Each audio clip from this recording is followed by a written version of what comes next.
بسم الله الرحمن الرحيم قدونك لبدا أقل ee baarlamaanka federaalka Soomaaliya xildhibaanada sharafta badan ee golaha shacabka iyo aqalka sare musharaxiinta xilka madaxweyne ee madasha ku sugan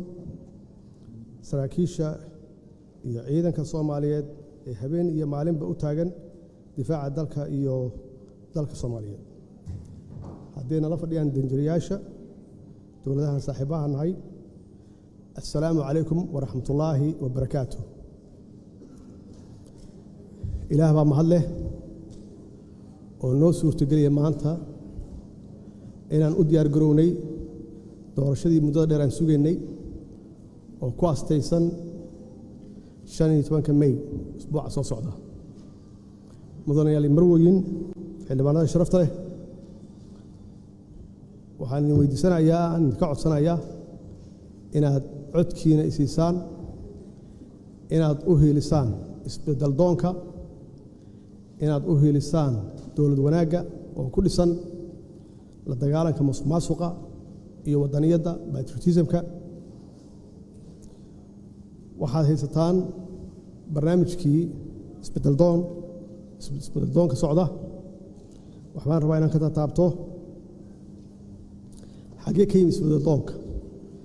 isbedel doonku wuxuu ka yimid waxa la yiraahdo isbedel doonka fadhiidka ayuu ka yimid oo taariikhdeena ku suntan aan soo aragnay khibradeena markaan kaashanana mudooyinkii la soo dhaafay aan ognahay wixii dalkan soo maray saad ogtihiinba isbedel doonka socda ama isbedelka socda wuxuu ka bilowdaa waqtiyadan hadda aan joogno doorashada ah waxaa dhasha ama aad doorataan madaxweyne cusub madaxweynahaas cusub ma yaqaano waxa adduunka uga soo horeeya waxaase muhiim ah inaan idin sheego waxa uga soo horeeya laba arrimood oo muhiim ah inaan ogaano ama aad ogtihiinba waxa uga soo horeeya la dagaalan ka shabaab iyo cadowga shabaab oo ah argagixiso international ah iyo faragelin shisheeye oo dawlado qaar ay ajenda u tahay Soomaaliya inaysan cagaheeda ku istaagin qofkaas cusub intaas soo wareegay yaa wuxuu bilowdaa hawlihiisii kale in uu magacaawdo xukuumaddiisa inuu dawladdiisa dhisto 6 bilood ugu horeeya waa isbarasho 6 bilood ku xigtana waxa bilowda political instability xasilooni la'aan siyaasadeed bilaabata halkaas waxa ku kala qaybsama golaha shacabka conflicta bilowda sanad gudaheeda waxa laga yaabaa inuu ka baxo prime minister kaas ama xukuumaddaasi ka baxdo caado waxa ah sanadka ku xiga in la magacaabo hadana xukuumad cusub xukuumaddaas cusubna ay jidkii hore marto 6 bilood isbarasho ah iyo 6 bilood oo political instability ah halkaas waxaa cad labadaas dawladood inaysan waxba qaban oo ay fadhiid yihiin dawladda saddexaad sanadka saddexaad bilowgiisa waxaa la magacaabaa xukuumad kale xukuumaddaas markay 6 bilood jirto 6 bilood ku xigta markii ay bilaaban rabto iskhilaafaad ama khilaaf bilaaban rabo waxaa la xasuustaa in doorashadii hal sano iyo bar ay ka dhiman tahay waxaa la bilaabaa noocee yaan galnaa doorasho noocee galnaa dastuurka waxaa noogu qoran doorasho qof iyo cod ah waxaa la ogaadaa doorasho qof iyo cod inaan laga gaarin maxaa yeelay labadii sano la soo dhaafay iyo barka in aan laga shaqaynin wax dawladda ama dawlad wanaagga laga shaqaynin waxaa loo galaa madal iyo heshiis siyaasadeed in lagu dhameeyo wixii uu nafarayay dastuurka sanadka saddexaad waxaa la isku afgartaa heshiis siyaasadeed halkaasna waxaa ka bilowda madal la wareegta hawshii baarlamaanka sanadka afraad baarlamaanka waa la xiraa albaabada la isku dhuftaa mushaharna ma qaataan sanadka afraad si la iska daba ordaayo sanadka shanaad baa la galaa halkaas iyo doorasho ka dhacda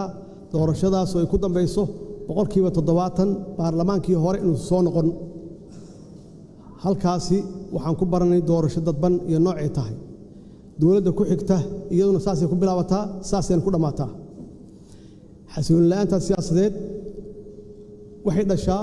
ama saamaysaa arrimaha dhaqaalaha arrimaha amniga arrimaha bulshada ay saamaysaa immediately arrimaha dhaqaalaha markaan ka hadlo bacdama dawladda haysato oo khilaafaad badan ka jiro qof kasta oo xun wuxuu ka fakaraa sidii uga faa'iideysan lahaa waqtigaas la haysto aan la xisaabinin musuqmaasuqa cirku maraa waxa bilowda in dhaqaalihii uu hoos u dhaco maxaa yeelay dakhligii cashuurihii lama aruuriyo dakhligii hoos u dhacaa mushaharaad lama bixiyo kontraadyo waxa la bixiyaa aan sharci waafaqsanayn mararka qaarkoodna waxa lala galaa kambaniyo shisheeye in lala galo kontraadyo aan waafaqsanayn shuruucda dalka mararka qaarkood dawladaha lala galaa heshiis aan waafaqsanayn maxaan ku raahdaa shuruucda dalka bacdama dhaqaalaan ka hadlayno World Bank iyo IMF-ka iyo African Development Bank dee lama shaqayn karto system ama dawlad aan xasiloonayn musuqmaasuq kaliya musuqmaasuq uu hareeyay halkaas waxaa dhammaada wada shaqaynta IMF-ka iyo World Bank markii dhaqaaluhu saas u xun yahayna markii waxay saamaysaa arrimaha amniga iyo saamaysaa arrimaha amniga musuqmaasuqa waa gala ilaa systemko dhan yaa wuxuu yahay system fashilmay oo fadhiida ciidamada waxaa gala musuqmaasuq markiibana waxaa bilowda in aan mushaharaadka la bixin iyagoo awalba mushaharaad fiican aan qaadanayn ciidanka qalabka sida iyaguna waxay sameeyaan bacdama faamiliyo xaasas iyo reer iyo caruur leeyihiin waxay bilaabaan waxay ahayaan inay iibiyaan ama ciidanka ka tagaan ama agaga ay baneeyaan bakhaaradu hubka yaalay suuqa la keenaa waxa weeye waxa ka faa'iideysta cid alla cidii xasilooni la'aanta siyaasadeed ama ka faa'iideysanaysa iyo nabadgelyada ay koow ka tahay shabaab iyo dadka oo qaata hubkii oo marka dambana ay ku dhamaato qabiiladii dagaal inuu ka dhaco dhexdoodii arms embargo waana lagu adkeeyaa maxaa yeelay dee waxaan nahay dawlad fowda ah chapter 7-kana waa sii socotaa arrimaha bulshadana saas u saamaysaa shacabku waa qalbi jaban yihiin bacdama dawladdeedii ay haystaan horumar inaba ha yaraatee aysan arkaynin musuqmaasuq uu baahsan yahay waxay noqdaan indifference oo weliba mararka qaarkood dawladda ayay ka soo horjeestaan aniga oo ka faa'iideysanaya khibraddaas waxaan go'aan ku qaatay in aan ka leexdo jidkaas isbeddeldoonka fadhiidka ah aan aado isbeddeldoonka socda haddana ma bilaaban halku dhigaan wuxuu ahaa wax runtii muddo dheer soo socday oo ku dhisnaa khibradda aniga aan leeyahay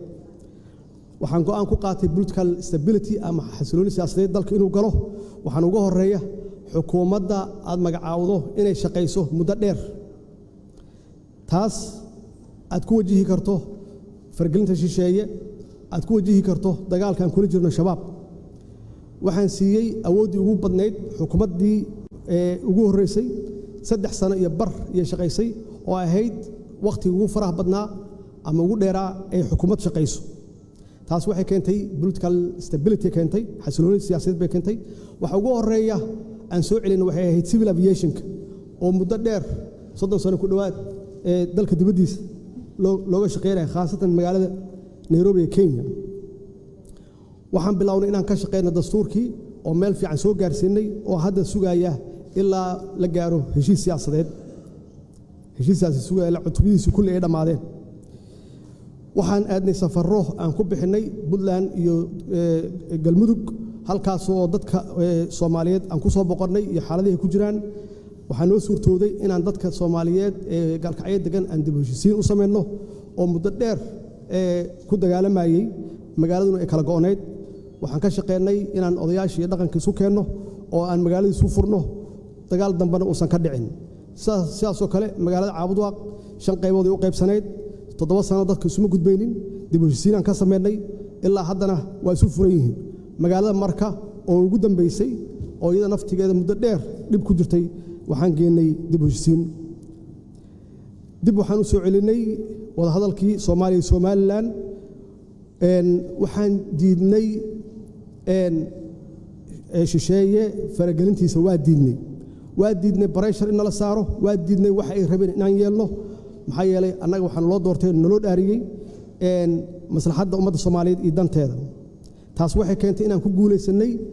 murankii badda Soomaaliya iyo Kenya u dhaxeeyay muddo dheer kadib waxaan ku guuleysanay UN Human Rights Commission ilaa xaaladda siyaasaddu way degan tahay oo khilaaf ma jiro oo markii labaad naloo doortay waxaan ka shaqeynay oo aad iyo aad aan u soo dhaweynay dalka inuu galo qof iyo cod waad ogtihiin shaqo badan aan qabanay baarlamaanka waa keenay sharciyan keenay waana laga diiday sharci kale keenay kaasoo keenay inaan ku dhamaano doorasho dadban laakiin wax alla wixii awoodeeda ahaa karaankayga ahaa waa gaarnay tan ugu muhiimsan aan rabo inaan xasuusiyo dowladdeeda waxay difaacday sharafka iyo karaamada baarlamaanka 5 sano oo aan joogay baarlamaanka marnaba marka laga reebo intii yareed oo doorashada ku jirteen baarlamaanka shaqadiisa waa socotay waa la isku dayay baarlamaanka in la kala diro baarlamaanka waxaan xaqiijiyay mushaharaadkooda inay helaan shaqooyinkoodana si dhammaystiran ay u qabsadaan oo markii ugu horeysay arrimaha dhaqaalaha waa la dagaalanay musuqmaasuqa waxaan keenay diiwaangelin shaqaalaha iyo ciidamada qalabka sida waxaan kor u qaadnay dakhligii dalka waxaan si toos ah oo joogto u bixinay mushaharaadkii shaqaalaha iyo ciidamada qalabka sida waxaan joojinay sidii khaldaneed oo lagu bixinayay maxaan ku raahdaa kontraadyada waxaan aad ula shaqeynay si dhow ula shaqeynay World Bankiga iyo IMF-ka iyo African Development Bankiga iyagoo runtiina siiyay oo ay ku mahadsan yihiin siiyay budget support waxay kaloo nagala shaqeeyeen debt relief-ka afinta deemankii aan qabnay oo aan gaarsinay ilaa 2 bilyan ku dhawaad in laga cafiyo aan sugayno haddii isbeddelkaanu sii socdo 3 bilyan sanadka soo socda inay naga cafiyaan maxaa yeelay waxay aamineen isbeddelka socda inuu dhab yahay waxay aamineen dowladdan inay tahay dowlad hufan oo nadiif ah ayay aamineen saas darteed wada shaqeynteena aad iyo aad yaan isugu soo dhawaanay arrimaha security-ga way saamaysay waxaan la dagaalanay iyada lafteeda musuqmaasuqa waxaan sameynay registration iyo diiwaangelin ciidamada qalabka sida meel kasta ay joogaan waxaan kor u qaadnay mushaharaadkooda waxaan bixinay mushaharaadkooda si joogto ah inkastoo yar tahay waxaan xaqiijinay oo aan improve garaynay tababarkooda iyo tayadooda iyo tiradooda ciidanka qalabka sida waxaan xakameynay hubka iyo rasaasta oo hal ballot oo annagu aan leenahay aysan